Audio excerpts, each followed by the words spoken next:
and I would get them into contract. I would sell them the contract. I would add my price. Every contract was different.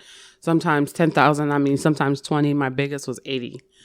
And I did that for a long time. It's a lot of work. I mean, because it's you're just basically on the internet all day, just sitting behind the computer. You are listening to Money Matters Podcast.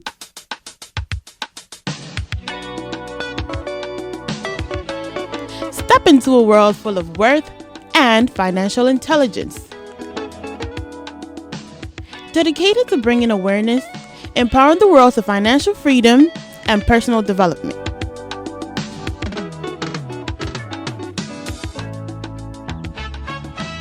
Once again, welcome to the Money Matters Podcast. I go by the name Clever Pinero. I'm in the studio with a professional investor, Alex. And today we got a special guest in the studio. She go by the name KIMONA. She's a realtor, a businesswoman. She's very knowledgeable about real estate. She runs her own business. She has a lot to tell us about herself, how she transitioned from going to school and getting a regular job and decided to be her own boss. And we got a lot to learn from her. If you want to be an entrepreneur, or you want to own your own business, you want to work for yourself, she's the right person to talk to. So without wasting too much time, Alex, we're gonna talk to KIMONA, and KIMONA could tell us how she got to where she is. How she got to be successful in this economy and how her transition.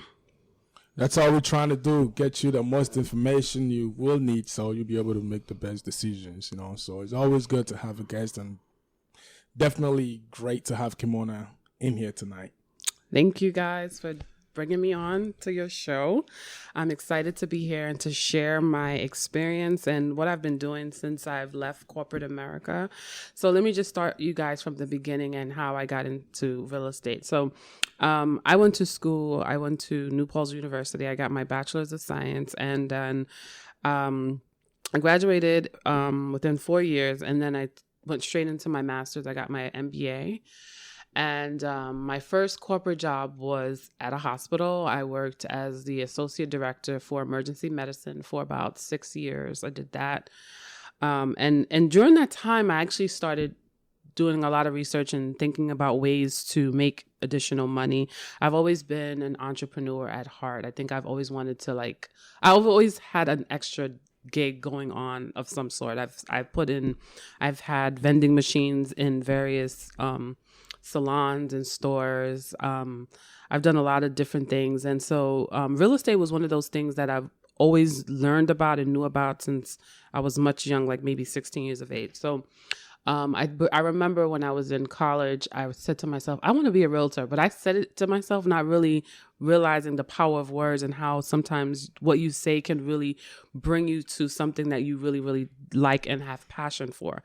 But like anyone else, I wanted to have a job where I was a stable job where I was bringing in money, because actually with real estate, you need to have some type of income coming in to, fund some of your deals.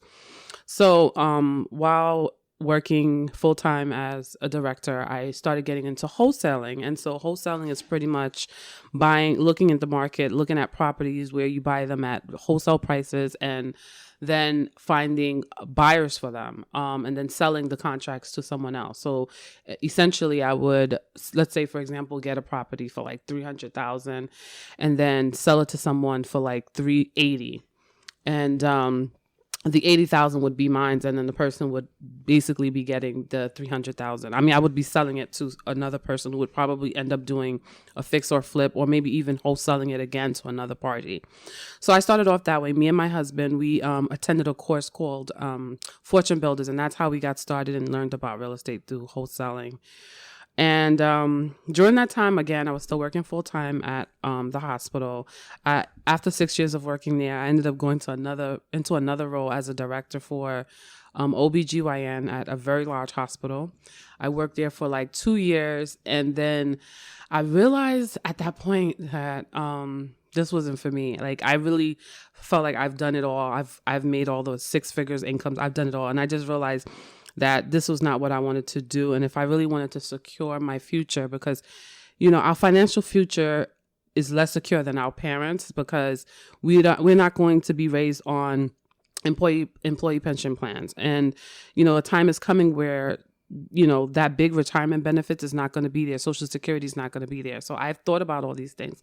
And I said, what is another way I can actually do what I love to do and also make money and also continue to grow my retirement plan as well.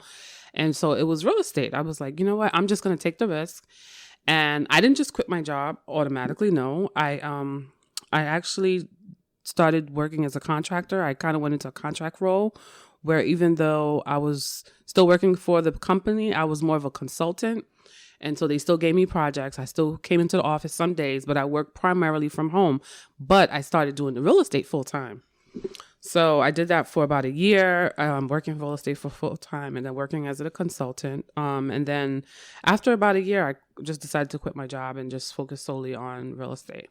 So before you decided to quit your job, did you have to, is there like some kind of a step-by-step process, like when it comes to saving money? Because, you can't just leave your job, or how did you do it? Because most people are scared to leave their job and, handle other matters. Sometimes, right. It's not that simple. Okay. So besides having an MBA, I'm also a certified professional auditor. I've been that for the past 15 years. So before I got my bachelor's, I remember I worked for another company. So when I graduated, I was like 21 years of age. I ended up working for, I also, just to backtrack, I always wanted to do social services because I love social service. I love humanity. I love helping people. So I thought social services was the job for me. And I mean, I know people say don't chase the money, but when I saw my paycheck and I was making a salary of $28,000, and though I lived at home with my mom and dad, I realized this wasn't for me because of the big dreams that I have for myself and my family. So, I decided to go into another position where I would make more money. And that was when I started going into sales. And so I realized then I love sales, and sales allowed me to make a lot of money because I knew that in the future, one day I was going to buy a lot of properties and invest in real estate. So I needed a job that was going to pay me good enough money so that I can actually end up doing what I want to do. So I did that for some time. And then that's when I ended up doing my master's and going on to the hospital as a director. During that time as a director, I also had a side gig, which I did for some time as an auditor, a certified auditor. And so I was also a consultant for various companies who had providers, doctors, and nurse practitioners who did their own coding. So I was kind of like the person who overseed their coding curriculum. I would review it. I would audit their providers, as well as if they hired coders, I would audit their coders. And so I had clients like all over the world, like even up to now. I still have providers who still reach out to me, who say, "Hey, KIMONA, you've known me for 15 years. You've known the work that I do. Can you audit this client?" So I still sometimes do it. So I always had something extra. Like I always had an extra salary that was coming in besides my full-time job. So. Oh, okay. That makes sense. Yeah. So even though I quit my job, I still kind of had that. Some gig on the side. And still I still have providers that I've had long-term that reach out to me daily or monthly who say, "Hey, I need an audit. Can you do this?" If I have time on my schedule, I'll do it for them, and they pay me handsomely. So, again, I'm one of those people, and I believe in having almost 7 streams of income. Most millionaires say you have to have 7 streams of income, and I'm honestly going to make it. By the time I turn 40, I will get to 7 streams. And so that's my goal. I think it's not just real estate. I'm a realtor. I help clients as well buy their dream homes. I help families build wealth. I also buy properties my own self, and I fix them up and I flip them. So there's so many ways to really go into real estate and to really make a lot of money. But at the same time, I'm doing as many things so that I can build my wealth, so that I can live debt free, so that I can also help humanity, so I can do other things besides, just working and saving. But yeah. All right. That sounds great. Sounds great. And you've done a great job, because I've read one of a client that you helped. I think they have a blog out there. And I read it, and it was very impressive and great looking. So keep up the good work. Yes. Okay, thank you. And you said that you did something called wholesaling. Mm-hmm. Is it something that you go look for houses and buy them and then sell them? I mean, really pay for them and then sell them to other people, or how does that work? So with wholesaling, you don't actually have to buy anything. Like, so let's say, for example, you're in the market, you're basically saying you're looking for properties below market value. So how did I find those properties? I actually had signs that I had out that said "Mom buys homes," and literally, you ever walk in the street and you notice some signs in the street that says "We'll buy your house in 30 days." Right. Pay cash. Pay cash. So I had signs like that all over the Bronx, all over Westchester, and that's how I would find really below market value properties. People actually call those numbers. People call those numbers and they would be like, "Come take my house. I don't want it no more." And then I would give them an offer. They'll say yes. I'll give them like $1,000 and tell them that to give us like 30 days. During the 30 days is when I would Find a buyer. And then once I found the buyer, I would do a double close. So it's like while I'm closing for that with that person, I'm then moving on to another contract. Oh. So then I'm not really so it, honestly, it's every close was different because sometimes some sellers you didn't want them to know what you were doing, and then sometimes some sellers understood what you were doing. Yeah. So you pretty much get to a part where you would sign a contract with a seller. Yeah, I would find somebody else to and then go I would into sell a the contract to with them. Yep. I would give them, I'll put $1,000, I would put no more than $1,000 on that contract. So they know that I'm very serious. I will sign the contract and I will find me a buyer. And so I had a list of investors that really bought properties, especially properties that were dilapidated, that needed work.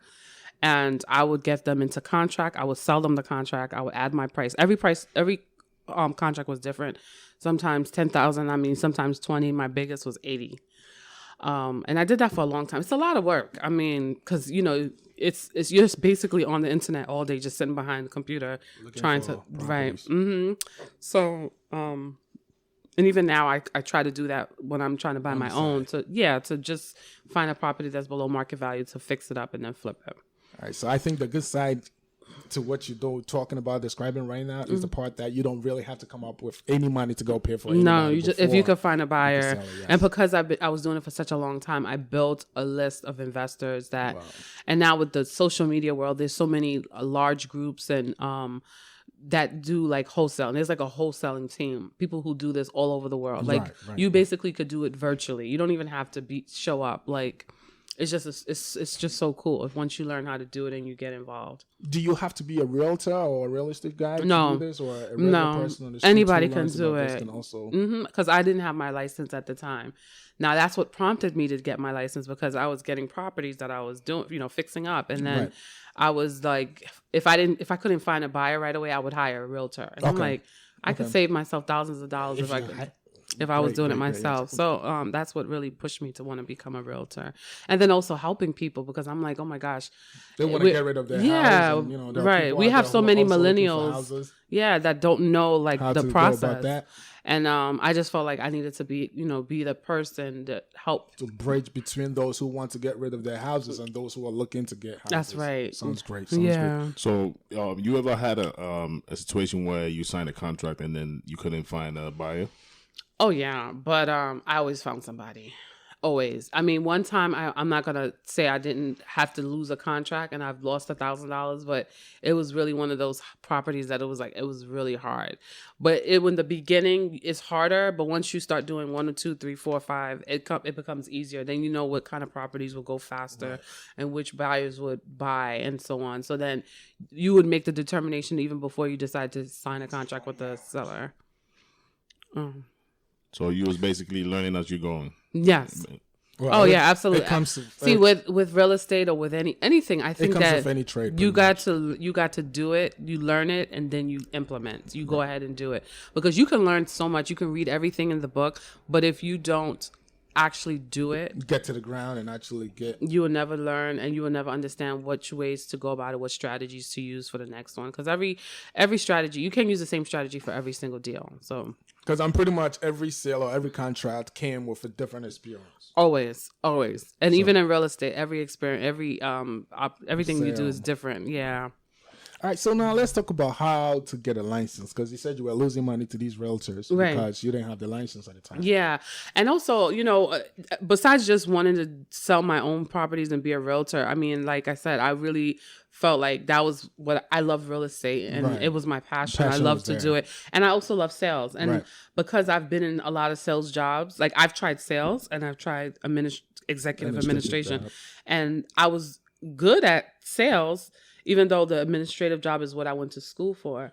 But I made more money doing the sales thing. And it was just fun for me. And it just really helped me to use every skill that I've learned in school. Because, a lot of times people think real estate is just selling. Mm-hmm. I'm not just selling, I'm negotiating. I'm developing plans, Analyzing. deals, and coming up with just different ways to basically sell a property. And then if I'm a buyer, I'm working as a buyer's agent where I'm educating and then, just kind of guiding them through the process of buying a house. Right. So here it is. So during that time I was doing wholesaling and all that other stuff, I was actually learning about real estate, like actually taking the courses. Mm-hmm. I went to a class and literally I failed the class because I wasn't really doing it. I wasn't really being serious. I was just kind of like in the class. That was a class And I about thought- real estate? To get the license. And I literally just failed the class. Like, I'm like, what? And so when you fail the class, you got to take it all over again. So you're making money doing that actual thing, but then you're taking a class. And then I'm you're failing. I'm class. like, what's going on here? So I'm like, okay, maybe I'm just not paying attention. So I said, let me take it from home. I said, let me do the class online. And because I had so many other things going on, so it was really hard for me to focus. I said, I'm going to just take my time, do it online. I think it took me like a whole year to do that. Wow. But I did pass If you everything. had an on-site where you stand face-to-face with a professor or teacher or whatever, how long? It's so short, 2 weeks. 2 weeks, all right. Yeah, but everyone's learning style is different. A lot of people can't do online schooling. Classes. I was able to do it because I was able to focus. But when I was going to the school, I was on my phone. I was like, I wasn't focused. And sometimes the fact that you're sitting in class, you think you should get some credit for just being there. And stuff honestly, like that. that's how I had it. Not realizing that the real estate course material is actually very, very hard. It's not as easy as it looks. A lot of times people think I'm just selling a house, and they don't really realize the work behind the scenes work that got to go into it. Yeah, and the education there's a lot of stuff to learn, a lot of things you need to know before you get out there. And I have no regrets. I don't regret anything. I think I should have done it sooner. But I think sometimes you need to go into things to see what it's like, to see if you actually like it. Be able to compare. Yeah. And so I have an experience. Like I've worked high level jobs. I've made 6 figures. I've done it all. And I was like, okay, this is not for me. And then I get Even though you were making all that money. Yeah. Wow. Yeah. So I show people my tax returns. I'm like, listen, I'm not like, because a lot of people lied. A lot of people make up stories about how they was like this. And meanwhile, they didn't have anything. Like I really did have a 6-figure income job where, but the passion wasn't there. The passion wasn't there. I got up every day dreading to go to work. I had a staff of over 100 people. I had 2 departments. It wasn't for me. It wasn't for you. No, it wasn't for me. All right, great. John, do you have anything or? Well, so when you compare real estate to the job that you went to school for, and you're saying that basically you had the passion for real estate, but the job you had, it was just a job. Every time you're going, you don't want to be there, but you feel like you have to be there. Right. So like it's kind of like I was there, I was making the money, but it wasn't really what I wanted to do. It was just stressful dealing with staff. I mean, dealing with executive management, dealing with every day there's an issue with a staff member. You have to mitigate issues. You have to attend long meetings. I realized that wasn't for me. That wasn't your And style. even though all of the stuff that I learned in the workforce, I was able to still use it in real estate. Because in real estate, you got to know how to do a lot of things. You got to learn how to analyze deal sheets. You have to come up with how to find deals. You have to deal do. you should go for, which one you should let go, and stuff. Yeah, like and then you have to do comparative market analysis, things that you be like, oh my God, you got to really think outside the box. You have to use different types of skills that you would have not learned if you didn't go to college or did the work that I did. So for somebody who's in college or about to start college, and when you finish high school, you're about to go to college. Most of the time, you're just looking for something to do. Like you want to major in any whatever you think you like. Yeah. So I did that. how can you make the best choice in making a decision that's Honestly, actually going to help you, like something that you have some kind of a passion in? You know For what? me, I believe if you go to college, you're just looking for something to get a job and some kind of a consistent source of income to fund what you want to do, yeah, right? That's basically. pretty much that path line that has been set for us. Because there's a pathway you got to follow. After high school, you got to go to college, and you got I to know. come out of college, find a job, make that 6-figure income. So you stuff know like what? that. When So- I was in college, when I was about getting my bachelor's degree, I remember my parents were like, "Oh, I actually always wanted to be a doctor. I kid you not. I always wanted to be a doctor." And my mom was like, "Why don't you do it?" I'm like, at that point in time, I was like, "I don't want to spend 7 years in school." And I remember my mom was like, "Okay, just do nursing." And I was like, "Mom, I don't want to do nursing." I said, "Whatever career I'm going to do, my long-term career is probably going to be more money than what a doctor makes." And I remember today I said those words, and my mom even reminded me. She said, "You always said that you was going to make more money than what a doctor makes." And today I'm actually able to stand here and say, well, yeah, yearly I can actually make close to what a doctor makes. So, you know what? In life, it's about you. It's about the risks that you take. I would never sit here and tell somebody to just go to school and then become their own boss, because you have to go through the process. There's a process to go through. I went through the process. I actually went to college. I worked in corporate America. I did jobs where I was working for myself, made a lot of money. And then I said, you know what is it like to work and actually get paid like every 2 weeks and not stress myself with sales? So that's why I decided to go into the healthcare I business. guess you followed your passion. But then, 'Cause at yeah, the end of the day, I you still were you're here making all that money. Like you had what everybody is looking for. Right, and I But got yet- it, and I started at a young age. I got my first director's position when I was 25 years of age. Look at that. I mean, what else could you ask for? Right, and I was 25 years old. I was offered a 6-figure salary at 25. Not a lot of people get out of That college. opportunity, yes. And so I always tell people my story all the time, because people always think like you're supposed to be old. When you get to a certain age, you're going to make 6 figures. No, you can do it. And if whatever you believe about yourself is what God is going to give to you. That takes a lot of guts, though. It takes a lot of guts to leave that kind of money on the table and be like, you know what, I'm gonna go for what I really like. Yeah, because I mean, passion. I had some extra income coming in, and I just believed in who I was, and I knew that I would definitely be successful wherever I went. And also, I like the fact that you didn't let this go completely before jumping into it. No. You had that side wholesaling job. Absolutely. And also held on to your managerial position and stuff like that. Yeah, you All have right, So to. now, somebody who wants to get into real estate, who wants to become a realtor like yourself, that school and stuff like that, can you give them like a step-by-step process? Sure. So the first thing you would need to do is you have to find a school, maybe a school that would be convenient for you to attend. They have various programs in the morning or on weekends and evenings. So you would have to identify school that you would like to attend. And then while you're in school, you need to be thinking about a brokerage company. So where do you want to work at after you get your license? Because after you get your real estate sales representative license, you have to work under a brokerage company. Okay. So you have to identify a brokerage company that would be able to host you as their realtor, because basically, even though you're working for yourself, you're still working under a brokerage company who then really kind of like it's like you're working as an independent contractor. You become like an agent to that? You're basically working under a brokerage. Okay. So there are some brokers that don't work for anybody. All right. But sometimes the name of the brokerage can sometimes kind of help you in the market. So how I selected the brokerage that I wanted to work at was because I remember driving down the road and I saw like a sign, and it was like Better Homes and Gardens. I'm like, Better Homes and Gardens, what could this be? So when I typed it up, I saw it was Home Gardens TV, HGTV, which Right. was like a really nice, it was a well-known company, and I just kind of loved their brand. Okay. I went into the office, and I was planning to interview with many brokerage companies, but when I went there, it felt like a home, and the brand really fit well with my personality and what I wanted to do. Now, you don't have, I think after like 4 years of working under a brokerage, you can actually you don't have to work under a brokerage at all. You can actually be your own broker. Why I mean, should you or would somebody decide to work for themselves after 4 years? Some people do. Yeah, some people do it, and then some people don't.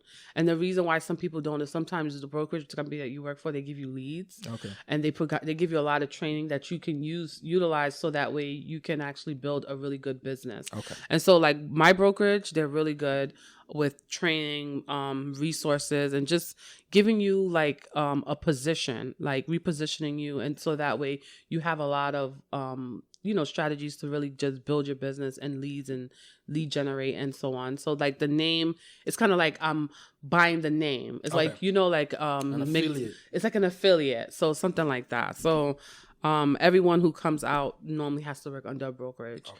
Obviously my long-term dream is to actually start my own brokerage. So that I will do.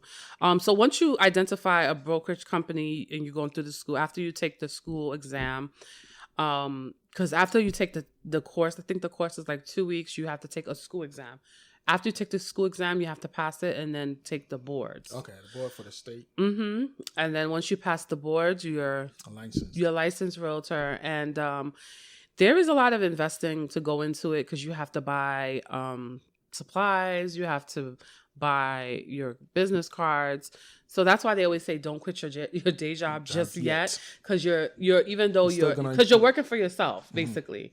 And so once you find the brokerage, there's a couple of things you have to buy. There's some things you have to pay for. Some places you have to pay for desk fees. And so that's about it. Wow, that's it's not a lot of people that have that guts to go through that transition. And sometimes they're saying things that that you want to do, but people be scared to like leave the job that you went to school for. You went to school for 4 years for this job, paying you 6 figures, and all of a sudden you just leave that job, or you just switch to a whole different. Because I'm pretty sure when you went to college, that's not what you went to school for. No. So to actually develop the passion for something else, and there's a lot of people that think that way, Yeah. But to let the money go is the problem, So like one of the things people always ask me, like, what do I really like about working as a real estate agent? I love the freedom. I love the fact that I can spend time with my family. I can, I'm not restricted to travel. I travel a lot. So it allows me to really just live my life, spend time with the kids, like growing up. My mom and dad were always working. My dad left the house at 4 a.m. My dad was also an entrepreneur. My mom worked as a nurse. So it was like, I really didn't see my parents that much. My kids see me all the time. And, it just really allows me to really be there for the family. It allows us to spend more time with each other. And it's helping me to build wealth, because that's, at the end of the day, I don't want to be dirt poor. I don't want to just be working, and then at the end of the day, I don't have anything to show for it. So it's really helped me in many ways. I wish I would have did it earlier, but everything happens for a reason. And I think, like I said, there's a process that you have to go through in order to get to where you need to get to.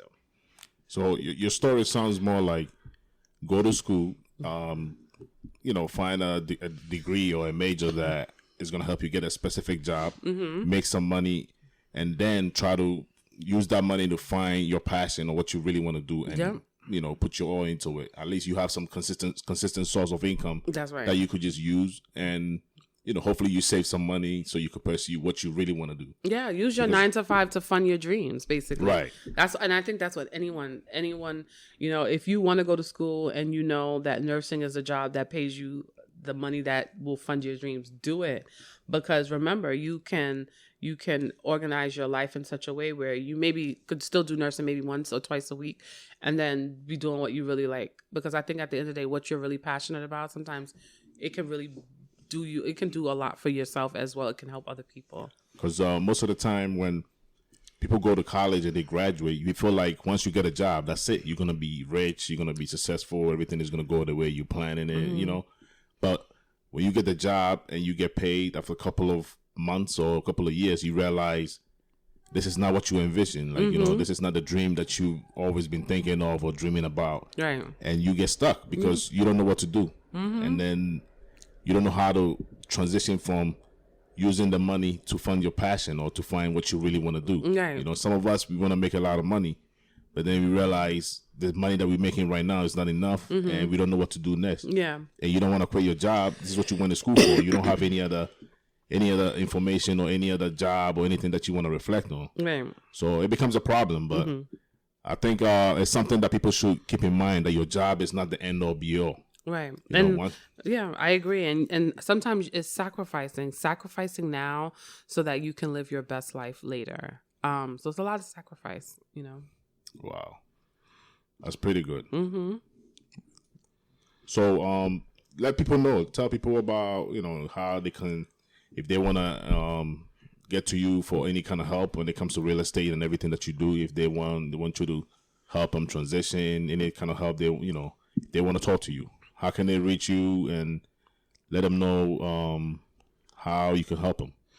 Okay. I mean, if you're willing to put in the work and accomplish your goals and dreams in life ahead of you, and you have that desire to want to build wealth and to really learn other ways to make money on the side, or just to bring in another income to the household, or you're thinking about buying an investment property and you want to go into real estate and you just don't know how, give me a call. My number is 646-314-1129. You can send me a text message and we can chat and see, you know, how I can best help you.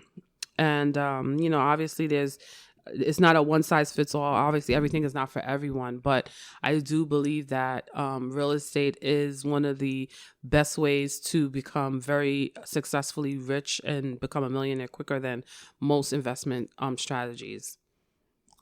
Yep. If you want to know anything about buying a house, selling a house, anything real estate, you can call KIMONA. You know, she has all the information, very knowledgeable about the whole process. Mm-hmm. And you will have my number. Will be on the show, I think, on your link, so anyone can call me through that. Yeah, link. she's gonna, you know, show you a bunch of houses. You can pick the one that you want. You know, lead you through the whole process and educate you on top of it. So, she's definitely the person to call.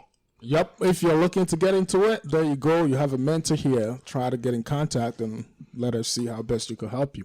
And, you know, everybody need a mentor. Like, you know, if you're tired of having your mentor only in the books, this is the opportunity to have a real person as a mentor. So, we want to thank you very much, KIMONA, for coming up to, you know, share your knowledge and how you transition from your day job to what you're doing now. You know, running your own business. You know, basically regulating your own time, like having not to report to anybody or get up at a certain time, you know, not spending time with your kids, especially in America, everybody's busy. So we want to thank you very much. And you want to say anything to say, Alice?